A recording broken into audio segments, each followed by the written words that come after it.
कैसे लॉ में आंसर को लिखना है, कैसे लाइक नंबरिंग किस तरीके से करना है, कौन सा क्वेश्चन पहले लिखना है, मैं एक सर्टिफाइड कॉपी के थ्रू आपको बताना चाहूँगी कि हाय गाइस, आई होप आपका लॉ का प्रिपरेशन हो गया होगा, आपने होल सिलेबस का रिवीजन कर लिया होगा। But to score good marks in law it's very important that कि आपका कॉन्सेप्ट क्लैरिटी बहुत अच्छा होना चाहिए। एंड इससे भी सबसे ज़्यादा इंपॉर्टेंट होता है कि आपका प्रेजेंटेशन। लॉ में आंसर प्रेजेंटेशन बहुत मैटर करता है। अगर आप आंसर को अच्छे से प्रेजेंट नहीं कर पाते हो तो आप अच्छा मार्क्स स्कोर नहीं कर पाओगी। भले आपको आंसर आता हो, अच्छे से कॉन्सेप्ट क्लैरिटी हो, इनफैक्ट आपको क्वेश्चन आंसर तक लर्न हो, बट अगर आप उसको अच्छे से प्रेजेंट नहीं करते हो, लॉ में अच्छे से नहीं लिख पाते हो, लॉ वर्ड नहीं लिख पाते हो, तो आपको मार्क्स नहीं मिलेगा। तो ये होता है कि आपको पता रहे कि लॉ में आंसर को कैसे प्रेजेंट करते हैं, केस स्टडीज़ को कैसे लिखते हैं। जो मोस्ट इम्पॉर्टेंट होता है केस स्टडी लिखना। ओके, केस स्टडी नॉर्मली आप ऐसे नहीं लिख सकते, आपको पता होना चाहिए केस स्टडी को 3 पार्ट्स में लिखा जाता है, like provision, then present fact, then conclusion. तो ये सब आपको पता होना चाहिए। लॉ वर्ड कहाँ यूज़ करना है, कीवर्ड्स को कैसे हाईलाइट करते हैं, ये सब करोगे तो ही जाके आपको अच्छा मार्क्स आप लॉ में स्कोर कर पाओगे। तो in this video I am going to share how to present answer of law. मैं एक सर्टिफाइड कॉपी के थ्रू आपको बताना चाहूँगी कि कैसे आप लॉ में आंसर को प्रेजेंट कर सकते हो एंड कैसे अच्छे से अच्छा मार्क्स को स्कोर कर सकते हो। Okay, so let's start without wasting time, but before starting do subscribe to my channel and don't forget to like and don't forget to comment कि वीडियो कैसा लगा and ये वीडियो हेल्पफुल है कि नहीं आपके लिए। Okay, so let's start।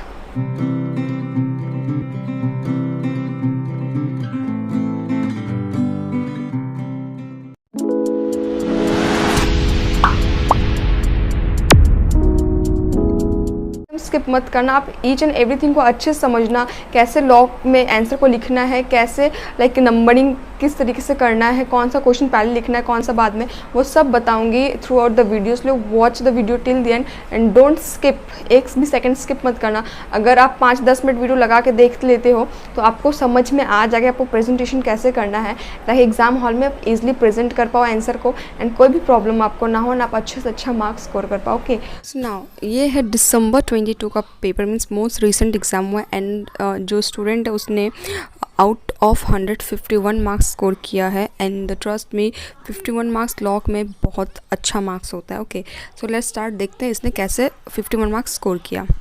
तो in law you can start with any question, like आप 2, 3, 4 कोई से भी स्टार्ट कर सकते हो, ज़रूरी नहीं कि 1 क्वेश्चन नंबर 1 से स्टार्ट करो। तो यहाँ पे स्टूडेंट ने क्वेश्चन नंबर 1 से स्टार्ट किया है and as you know question number 1 का ए जो होता है वो केस स्टडी होता है from contract act and it's a case study. Just write the format, just see the format, कैसे लिखा है इसने। इसलिए लिखा था according to the provision of Indian contract act then instant case and then यहाँ पे जो इंस्टेंट केस है वहाँ पे सारा लिखा हुआ है। ओके, तो आपको भी ऐसे लिखना, अगर आपको सेक्शन लर्न नहीं है तो you don't be over smart, आप गलत सेक्शन मत कोड करके आना। सेक्शन लर्न नहीं है तो जस्ट आप ऐसे भी लिख सकते हो according to provision of the Indian contract act, या फिर जो भी एक्ट होगा ऐसे करके लिख सकते हो। ओके, देन आप यहाँ जो नेक्स्ट लिखोगे इन द इंस्टेंट केस, आपको इस तरीके से लिखना ही पड़ेगा। ओके, ताकि समझ में आए कि आप यहाँ पे आप केस लिख रहे हो। Okay, and look at this, हर एक स्टेप में आपको यहाँ पे मार्क्स मिलेगा। लॉ में भी स्टेप मार्किंग होता है। ओके, देखो फिर आप यहाँ पे देखो नीचे कंक्लूजन लिखा हुआ है कि जो क्वेश्चन मांगता है आपको उसी हिसाब से आंसर लिखना पड़ेगा, अदरवाइज आपको मार्क्स नहीं मिलेगा। ओके, यहाँ पे देख पा रहे हो कंक्लूजन किस तरीके से लिखा हुआ है। जैसे मैंने लास्ट वीडियो में बताया था कि आपको पेपर कैसे अटेंड करना है अकाउंट्स का, वैसे इस वीडियो में भी बता रही हूँ कि कोई भी क्वेश्चन हो आप न्यू पेज से स्टार्ट करना, बचा हुआ स्पेस को यूज़ मत करना। Each and every question starts with in very new page. Okay, अगर नहीं है 1 का B, it's a case study from companies act and look at this according to the provision of the companies act. Here उसने again section code नहीं किया, आपको section learn नहीं है तो you don't need to write section, wrong section मत लिखना। Okay, यहाँ पर सबसे पहले सेक्शन लिखा, देन उसने प्रेजेंट फैक्ट लिखा and then at last conclusion लिखा and conclusion must be according to the question पूछा उसी के अकॉर्डिंग होना चाहिए। ओके, अब अपने हिसाब से मत लिखना, या फिर कोई ऐसा कंक्लूजन लिख दोगे जो आंसर का लाइक आंसर को सेटिस्फाई नहीं करता, क्वेश्चन को सेटिस्फाई नहीं करता, तो आपको मार्क्स नहीं मिलेगा। नाउ 1 का सी sales of goods acts and it's the diet question and diet question में भी देखो यहाँ पे according to provision of sales of goods act 1930 and then जो यहाँ पूछा गया तो वो लिखा हुआ है। ओके, नाउ नेक्स्ट देखो 1 के बाद इसने क्वेश्चन नंबर 3 अटेंड किया है एंड 3 में देखो जो था इसमें according to Indian contract act and then यहाँ पे इस तरीके से लिखा है एंड स्पेस मेंटेनिंग देखो कितने सही से किया है।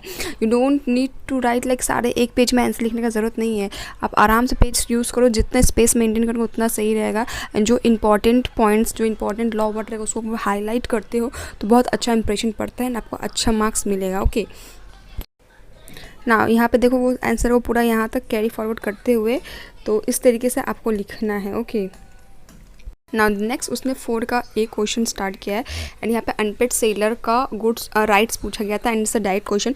लुक एट कि कैसे हेडिंग पे अंडरलाइन किया है, कैसे पॉइंट वाइज लिखा गया है, देन राइट ऑफ लिंक कैसे अंडरलाइन किया गया, इसमें जो इंपॉर्टेंट है उसको कैसे अंडरलाइन किया हुआ है। ओके एंड किस तरीके से पॉइंट वाइज लिखोगे ज़्यादा अच्छा रहेगा, पैराग्राफ वाइज लिखोगे तो एग्जामिनर के पास इतना टाइम नहीं रहेगा तो बैठ के पैराग्राफ पढ़े। अगर आप पॉइंट वाइज लिखते हो कोई भी आंसर को तो ज़्यादा चांस रहता है कि आपको अच्छा से अच्छा मार्क्स मिले। ओके तो right answer in point rather than in paragraph। Okay now 4 का एक क्वेश्चन आप देख पा रहे हो कि इसको कंटिन्यू करते हुए राइट टू रीसेल सब लिखते हुए कैसे पॉइंट वाइज लिखा गया है, जैसे उसको देखा जो इंपॉर्टेंट है उसको कैसे हाईलाइट किया हुआ है। ओके ये सब बहुत इंपॉर्टेंट होता है लॉ में अच्छा मार्क्स स्कोर करने के लिए। एंड जो फाइनली 4 का ए आंसर है वो यहाँ पे इस पेज में आके ख़त्म होता है एंड लुक एट दिस, उसने उस पेज को पूरे स्पेस को छोड़ दिया, यहाँ पे न्यू क्वेश्चन स्टार्ट नहीं किया है तो आपको भी ऐसे ही करना है, न्यू पेज से न्यू क्वेश्चन स्टार्ट करना है। ना आप देख पा रहे हो 4 का भी ये पार्टनरशिप से क्वेश्चन है and it's a direct question and look at this कि कैसे पॉइंट वाइज लिखा है, non registration consequences of non registration of a partnership and look at this कि किस तरीके से पॉइंट वाइज लिखा है, ईच एंड एवरी पॉइंट को अंडरलाइन किया गया है, मेन जो वर्ड कीवर्ड उसको हाईलाइट किया गया है। ओके एंड फाइनली वो आंसर यहाँ पे आके ख़त्म होता है। ना अब ये 5 का ए एंड ये सेल ऑफ गुड्स एक्ट से क्वेश्चन है एंड ये देख पा रहे according to doctrine of caveat emptor पूरा लिखा हुआ है यहाँ पे and then it's a case study question actually then in the instant case and then वहाँ पे एट लास्ट यहाँ पे कंक्लूजन लिखा हुआ है तो आपको इसी तरीके से लिखना है, केस स्टडी को ध्यान से देख लो एंड फाइनली वो केस स्टडी यहाँ पे आके ख़त्म होता है। ओके ना 5 का भी एक कंपनी का क्वेश्चन है एंड ये एक केस स्टडी क्वेश्चन है। तो स्टार्टिंग में देखो according to the provision of companies act, आप समझ पा रहे हो कि इसमें इसने किसी में भी सेक्शन कोड नहीं किया है क्योंकि सेक्शन याद नहीं भी हो सकता है तो आपको रॉन्ग सेक्शन कोड नहीं करना, मैं बार बार बोल रही हूँ। दैन देखो यहाँ पे according to provision, first provision लिखा, then instant case and then provision sorry conclusion. Okay and यहाँ पे ये क्वेश्चन आके एंड होता है ना। अब देख पा रहे हो ये 6 का ए एंड इसमें पूछा गया था डिफरेंस, आपको डिफरेंस भी इसी तरीके से लिखना है, बेस का अलग कॉलम होना चाहिए देन डिफरेंस होना चाहिए। ओके आप ये बेस लिखोगे तो ज़्यादा से ज़्यादा जितना पॉइंट वाइज लिखोगे उतना अच्छा मार्क्स आपको मिलेगा। ओके देन 6 का बी भी एक डिफरेंस था तो आप यहाँ पर देख पा रहे हो ये डिफरेंस ऐसे लिखा हुआ है। ओके ये लास्ट क्वेश्चन है 6 का C and it's a company question, case study question from companies chapter and again provision, instant case and then conclusion. Okay I hope आपको एकदम क्लैरिटी हो गया कैसे केस स्टडी को लिखना है। ओके एंड डिफरेंस को कैसे लिखना है वो भी समझ में आ गया होगा एंड डायरेक्ट क्वेश्चन तो ईजी होता है लिखने के लिए।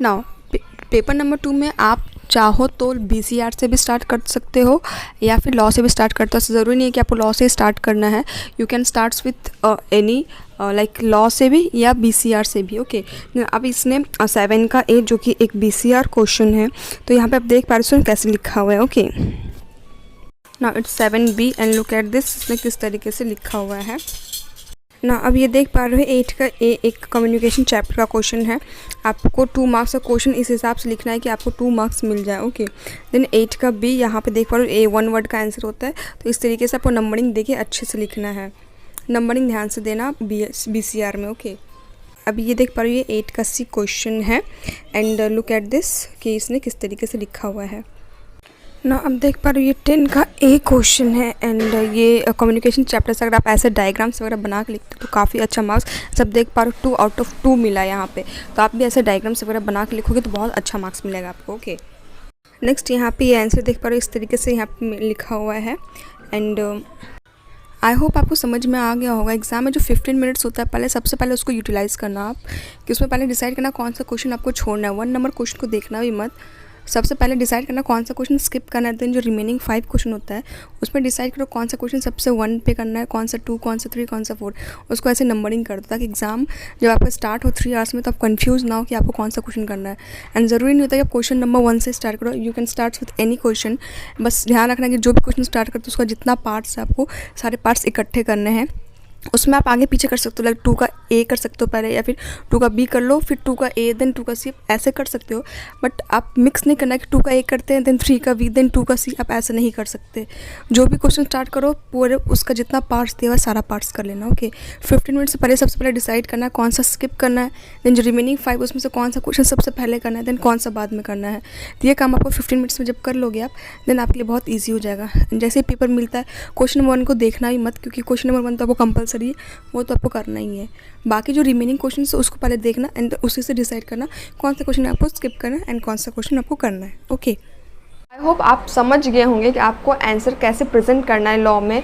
Trust me guys, it's law, it's not important कि आपको सेक्शन लिखना ही हो, ऐसा ज़रूरी नहीं है। आपको सेक्शन नहीं लिखोगे तो भी चलेगा, क्या सेक्शन लिखने से एडिशनल इंप्रेशन पड़ता है। अगर आप गलत सेक्शन लिख लेते हो तो ऑपोजिट हो जाएगा, उसका रॉन्ग इंप्रेशन पड़ जाएगा एग्जामिनर पे।